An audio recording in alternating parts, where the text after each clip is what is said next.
Et la police italienne qui a découvert qui étaient les voleurs de la montre de Leclerc, incroyable fait divers. Invité par un groupe de personnes à poser pour une photo avec eux dans une rue mal éclairée, Leclerc a constaté que sa montre avait été enlevée de son poignet. Il a naturellement signalé à la police. Dans les jours qui ont suivi, Leclerc a révélé que les premiers progrès avaient été lents dans les efforts pour appréhender les voleurs et récupérer la montre, qui était initialement signalée comme étant une édition spéciale d'une valeur de plus de 300 000 euros.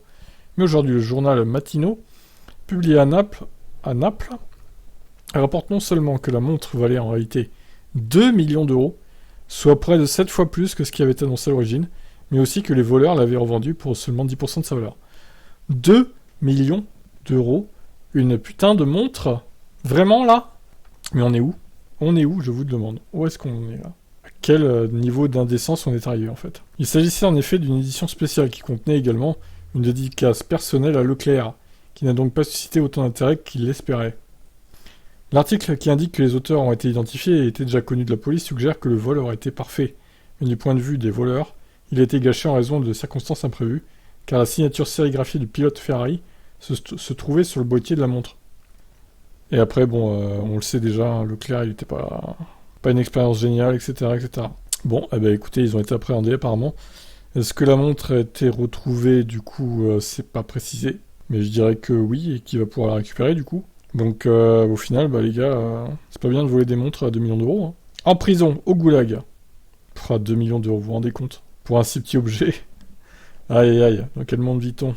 Ciao ciao. Alors Gasly, l'un des régionales de l'étape, il compte sur les Evo pour briller sur le Paul Ricard. Bah oui, parce qu'AlphaTauri, c'est vraiment difficile en ce moment quand même. Hein. L'Autriche s'est avéré un week-end à oublier. J'ai donc particulièrement envie de courir à nouveau sur le Paul Ricard. Les qualifs se sont bien passés sous le Royal Bullring. On était au port du top 10 sur un circuit qui était compliqué pour nous. Mais après ça, le sprint ne s'est malheureusement pas bien déroulé. Et le dimanche, j'ai connu un incident. Et nous n'avions pas le niveau de performance suffisant pour nous battre. Et les deux pénals n'ont bien sûr pas aidé. Mais je préfère toujours aller de l'avant. Et j'espère que ce week-end se passera bien mieux, grâce aux évolutions que nous aurons. Elles concernent principalement le secteur aérodynamique et devraient nous apporter un gain réel en termes de performance. J'ai donc hâte de les essayer sur le Paul Ricard et j'espère qu'elles nous permettront de nous battre pour les points. Le Grand Prix de France est pressenti pour perdre sa place au calendrier. Ainsi, Gasly a plus que jamais le désir de briller cette année. Et oui, il s'agirait d'un week-end spécial puisque ce sera ma course à domicile. C'est d'autant plus vrai que cette année en raison de l'incertitude qui règne sur ce Grand Prix. Nous ne sommes pas sûrs qu'il soit au calendrier l'année prochaine. Je veux donc profiter du moment et partager au maximum avec les fans français de F1. En fait, nous avons mis en place une tribune spéciale Gasly pour mes fans au niveau de la chicane, de la ligne droite opposée. C'est agréable de faire quelque chose d'un peu plus personnel et d'avoir une connexion plus forte que d'habitude avec eux. Je m'attends à une belle ambiance. J'espère que nous pourrons performer afin d'offrir un bon résultat au public français. Très bien, eh ben, c'est ce qu'on lui souhaite évidemment, mais bon, vu d'où part AlphaTauri, il va falloir vraiment des bonnes évos, hein, parce que là il y a du retard à rattraper quand même. Je vous laisse commenter, ciao. Il voit Mercedes gagner en France. Berger n'y croit pas, les deux anciens pilotes ont une vision différente. Ouais, alors il s'enflamme peut-être un petit peu quand même. Je n'irai pas aussi loin à déclarer Berger, la Mercedes n'a pas vraiment fonctionné partout cette année. Ça pourrait peut-être être un peu mieux, mais je pense pas que ça ira à ce point dans ce sens qu'elles vont soudainement jouer un rôle et gagner la course. Le Paul Ricard a toujours été un peu différent, la piste est très lisse. C'est un style de circuit très différent, je ne serais pas surpris que la Mercedes fonctionne un peu mieux sur cette piste, mais plus globalement, ce sera encore une fois une lutte entre Red Bull et Ferrari. De son côté, Damon Hill pense qu'en cas de circonstances favorables, Hamilton et Russell pourraient s'imposer. C'est une piste lisse et bonne pour l'aéro. Ça peut aider Mercedes s'ils n'ont pas réglé leur problème de marsouinage, ou s'ils ont besoin d'abaisser la voiture vers la piste.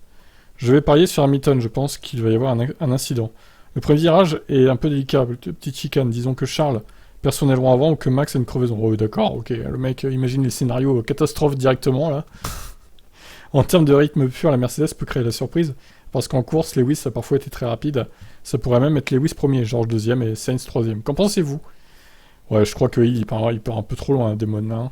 Faut arrêter la fumette, hein. Une proposition qui a amusé un Berger très perplexe. Qu'est-ce qui se passe avec vous, les gars? Vous avez bu ou quoi?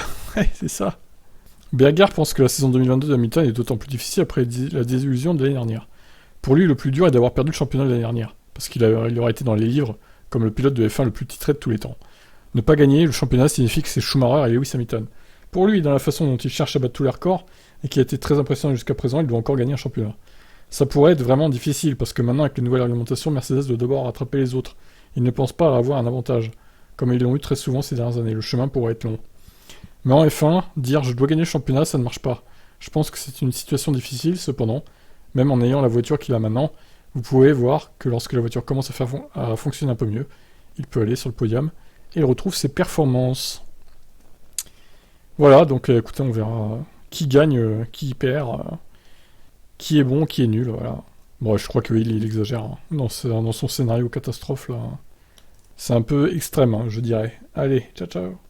Kubica roulera en Libre 1 avec Alfa Romeo. Il va remplacer Bottas. Alors attention, Kubica, c'est pas un rookie, donc ça ne compte pas dans le programme des jeunes pilotes qui doivent automatiquement faire les équipes avec un jeune pilote du coup qui n'a jamais eu de carrière en F1. Donc Kubica ne compte pas là-dedans vu qu'il a déjà eu une belle carrière en F1 quand même dans le passé. Ils vont juste le faire rouler pour, j'imagine, pour le sponsor Orlen et pour étalonner ce qu'il a vu dans le simulateur avec la réalité quoi. Donc il a pris le volant de la voiture plus tôt cette année lors du Grand Prix d'Espagne, il avait remplacé Zhou. Donc à cette occasion, c'est Bottas qui sera sur la touche pour la séance d'ouverture du week-end afin de donner du temps de piste à Kubica. Alpha comptait faire rouler Théo Pourchaire, un jeune pilote, mais la Formule 2 est finalement présente en France en remplacement de la Russie. Kubica ne sera pas le seul pilote non titulaire présent lors des essais libres, car Nick De Vries, lui, par contre, c'est dans le programme jeune pilote, donc voilà, qui va remplacer Hamilton. Voilà pour Kubica. Bon, c'est dommage, hein, ça gâche une heure de roulage à Bottas, mais bon, de toute façon, Alfa Romeo, ils vont pas jouer la victoire. Hein. Allez, ciao. Malgré la recrudescence du Covid, Suzuka se voit accueillir le Grand Prix du Japon. Le Japon est plus souple que lors de ces 2 dernières années. Ouais, et puis Honda doit faire pression aussi, hein, clairement. Donc les restrictions sévères dues au Covid au Japon ont annulé les éditions 2020-2021. Le circuit de Suzuka appartenant à Honda n'a pas pu accueillir la catégorie RN.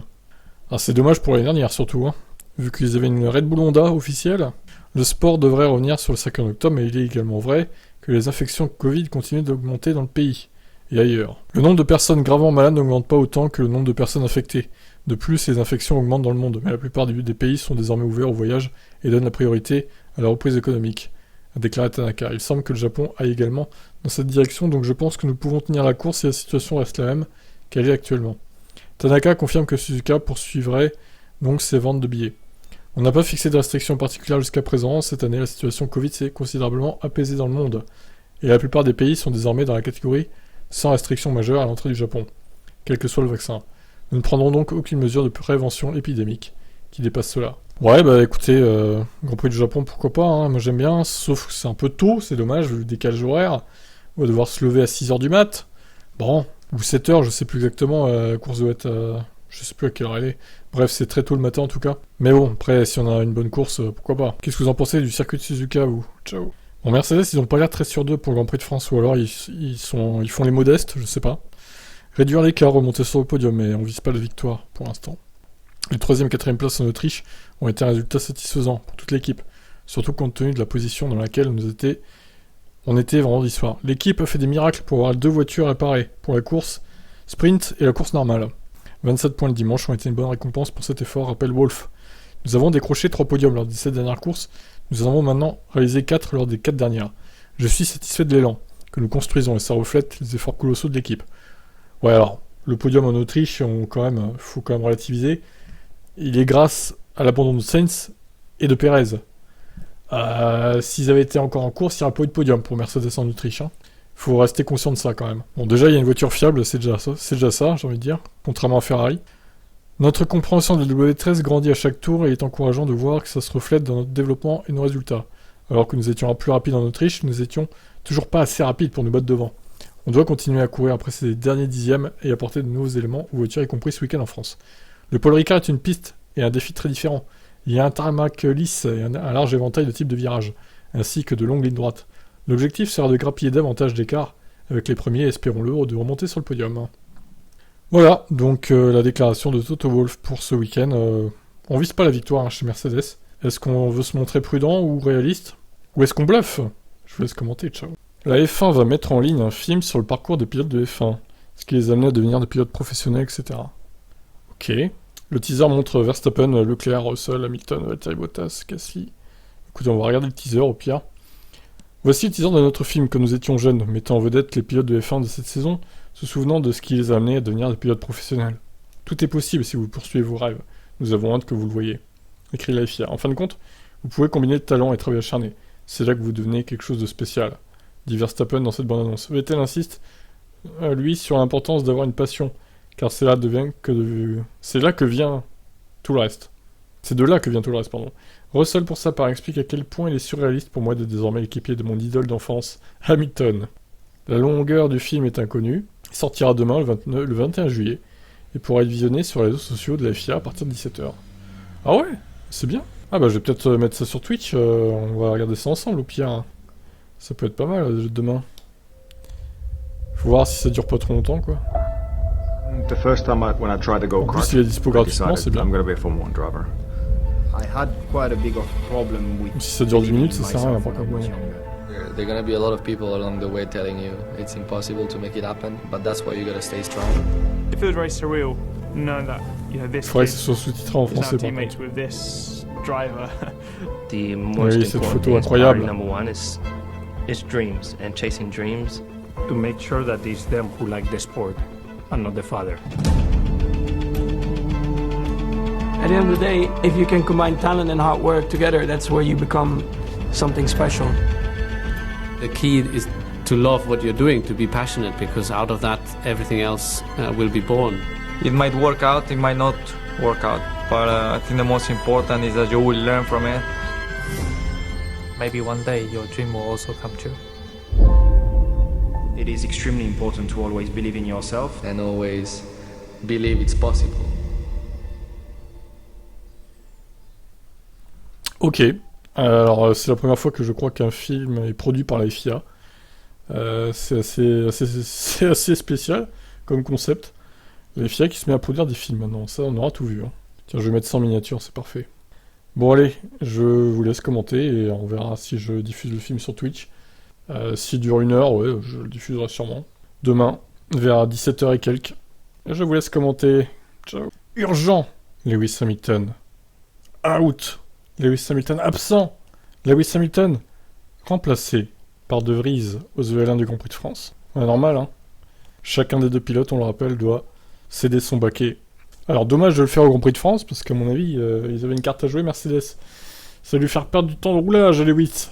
Pas cool, ça. De toute façon, ça sera au tour de Russell, hein, la prochaine fois, de laisser sa place. De Vries va rouler donc avec Mercedes ce week-end au Paul Ricard, à l'occasion des essais libres 1. Le Néerlandais bénéficie de la règle obligeant les équipes à faire courir un débutant à 2 reprises cette année en EL1. De Vries avait déjà roulé pour Williams cette année, lors des EL1 du Grand Prix d'Espagne, en parallèle de son programme en Formule E avec Mercedes.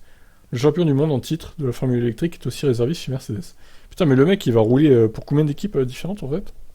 C'est Lewis Hamilton qui laissera sa place au pilote néerlandais ce week-end. Il est possible que ce soit de nouveau De Vries qui dispute la deuxième séance d'essai libre, laissé un débutant plus tard cette saison. En effet, Mercedes a comme autre réserviste Van Dorn, qui a 2 saisons de F1 à son actif. Oui, donc lui, il n'est pas éligible, j'imagine. Nick donc remplacera Lewis lors de la première séance d'essai ce week-end dans le cadre des séances allouées aux jeunes pilotes cette année. Nous sommes impatients de le voir travailler et voir comment il s'en sortira.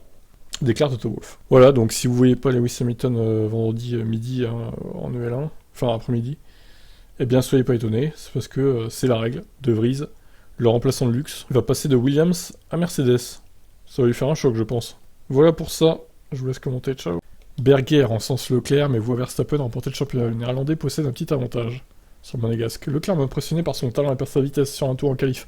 Il s'en sort très très bien. Mais en termes de vitesse de course, je vois plus Max comme favori. Il est brillant durant l'intégralité d'une course, utilisant chaque possibilité qui se présente à lui. Il est très fort sur le dépassement, en combat roue contre roue et dans sa lecture de course.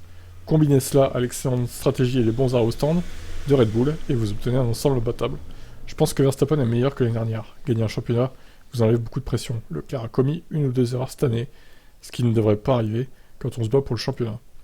À Imola, il est parti à tête à queue alors qu'il aurait dû prendre les points de la 3ème place. C'est dans ces moments-là qu'Hamilton impressionne le plus. Lewis est toujours là, et si une opportunité se présente, il terminera sur le podium et prendra les points qui vont avec. Leclerc a besoin d'un peu plus d'expérience dans ces domaines-là, mais de manière générale, c'est un bon pilote qui est capable de remporter les championnats. Très bien. Alors, pourquoi il évoque Hamilton alors qu'on parlait de Verstappen et Leclerc? Je sais pas, c'est étonnant. Peut-être une erreur. Il devient gâteux, Berger. Ouais, moi aussi, Leclerc m'impressionne, mais bon, sur le plan comptable, il faut le dire, Verstappen est clairement favori. Et je pense pas que ça changera À moins qu'il y ait un revirement de situation dans les 2 prochaines courses qui arrivent, par exemple, un abandon de Verstappen ou une victoire avec une victoire de Leclerc, là que ça pourrait relancer tout. Mais la régulière quand même, ça va être dur pour remonter pour Charles, s'il n'y a plus aucun incident du côté de Verstappen. On verra bien, je vous laisse commenter, ciao. Albon, le fou dangereux, le fou du volant, il ne mérite pas d'avoir déjà 6 points de pénalité sur son permis pilote. Il reproche à la FIA de modifier les règles en permanence. Alors, qu'est-ce qu'il a dit, Alexander? Alors, on va faire un petit point de ses pénalités. Il a 12 points sur son permis, comme tout le monde. Il recevait tout d'abord 2 points de pénalité en Arabie Saoudite pour avoir percuté Stroll en course, mérité. Il en recevait ensuite une autre en Espagne, puis à Monaco, pour non-respect des limites de piste à chaque fois. Ah, les limites de piste à Monaco? What? Bah, il est fort, lui, hein. Enfin, en Autriche, 2 points supplémentaires lui étaient distribués après un incident avec Norris durant le sprint. Bah, voilà, il les mérite, hein, ces points de pénalité, désolé, hein.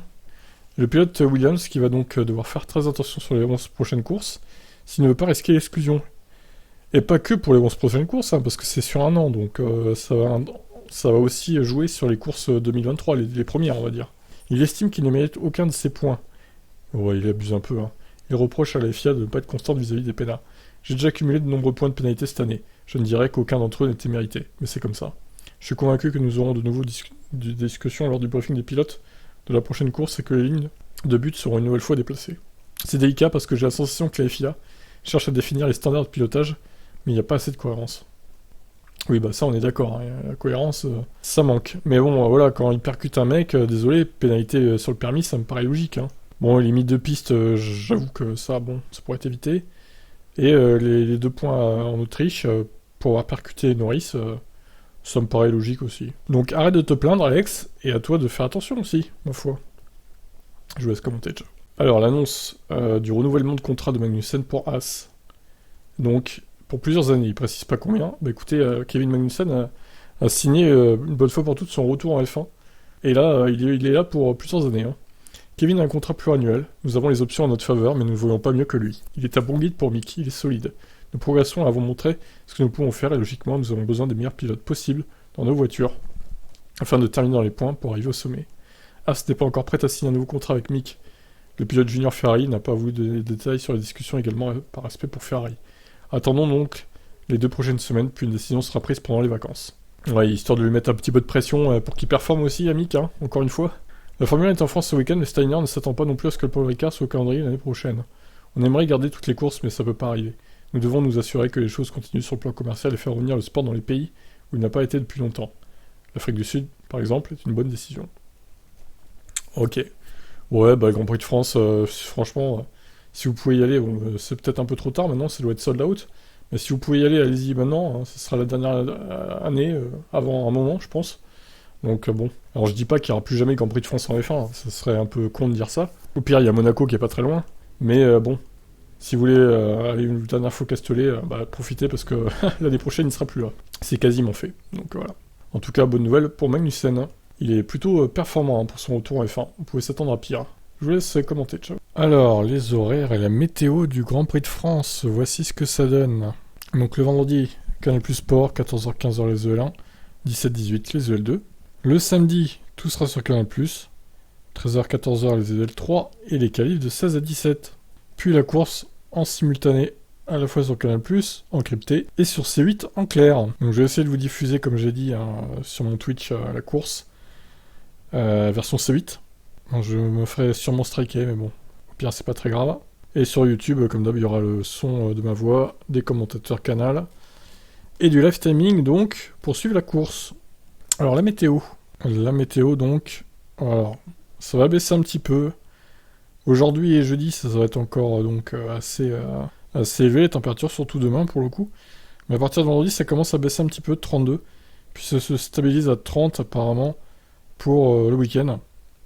Donc ça va pas être caniculaire comme on a eu en début de semaine, là, même si le ressenti est à 39, hein, attention quand même. Il va faire chaud sur la piste. Et attention à la fiabilité, n'est-ce pas Ferrari? Voilà, dites-moi si vous serez présent au Castellet. Allez, ciao.